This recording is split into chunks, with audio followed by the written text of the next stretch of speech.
Ayan guys, for today's video, ayan na naman po ang tindera ng Tiangge. Maaga ngang nagising ang inyong tindera. At dahil malapit nga lang guys ang ating pagtitinda ng Tiangge ngayon, dito lang po iyon sa aming barangay. At ayan na nga, mabilis nga kaming nakarating guys, gawa ng malapit lang ito sa aming bahay. So ayan nga guys, nakapaglatag na nga ang inyong tindera ng Tiangge. So hindi na nga po ako nakapag-ayos bago umalis kanina, kaya ayan, nag-ayos na muna ako abang wala pang bumibili. Hindi na nga ako nakapagsuklay, gawa na nga ng nagmamadali tayo kanina. Kung pwede nga lang guys, hindi na tayo magsusuklay, pero baka akala ng mga bumibili ay hindi tayo marunong maligo. Charis, no kone. At ayan nga, nagawa pang mag-lipstick ay lip shiner pala ng inyong tindera.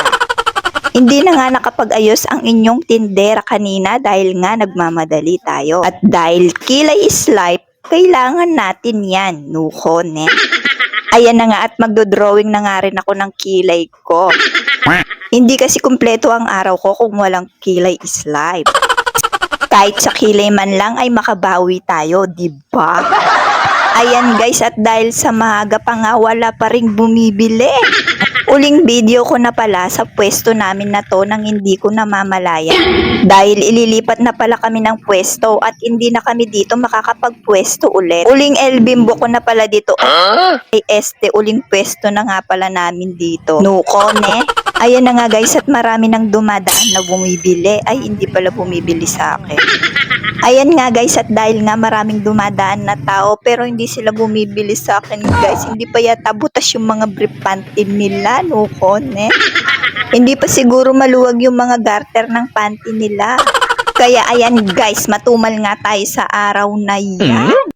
At ayan guys, nakapulot nga ako ng taga-video ko abang nagliligpit kami. Ganyan nga guys ang senaryo namin kapag oras na ng ligpitan namin. Yung tipong ilalatag namin guys, tapos kami rin ang magliligpit. Natural, alangan naman kayo guys yung magligpit, diba? Charis.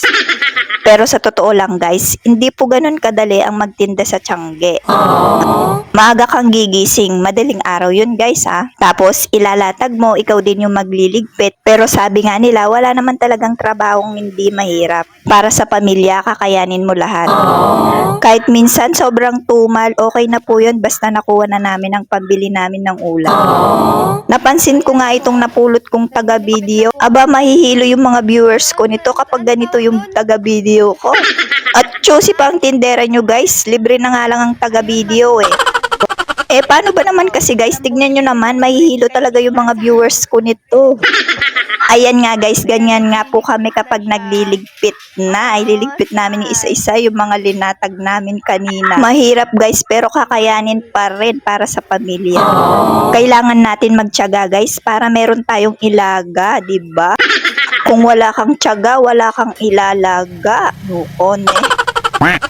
Ayan nga guys, at patapos na nga po kaming magligpit dyan. Pagkatapos nga po naming magligpit, hindi ko na nga po nagawang mag-video dahil nagmamadali nga kami guys. At pagka-uwi ko nga po sa bahay guys, wala na po patumpik-tumpik pa. Nagluto na nga po ako ng tanghalihan namin dahil darating po ang aking anak galing sa school at ang aking mister galing sa trabaho niya. Nagluto na nga lang ako guys ng mabilisang pagluluto.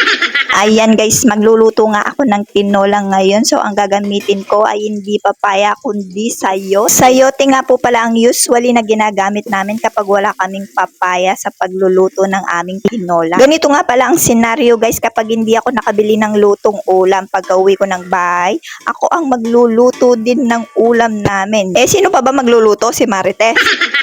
Ginusto mo yan panindigan mo, Charis, no kone.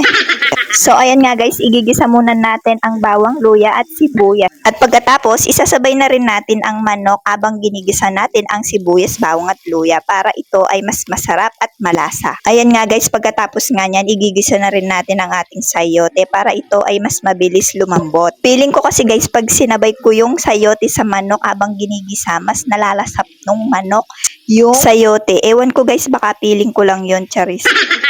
Feeling ko kasi mas malasa talaga kapag ginigisa mo muna yung sayote kasama nung manok. Ewan ko, mapiling talaga ako guys. Ayan na nga guys, at pagkatapos nating igisa, pwede na natin siya lagyan ng sabaw at lagyan ng sili. Sasabawan natin ang sinabawang sabaw. Ano daw? Ayan ang sinawang manok ko.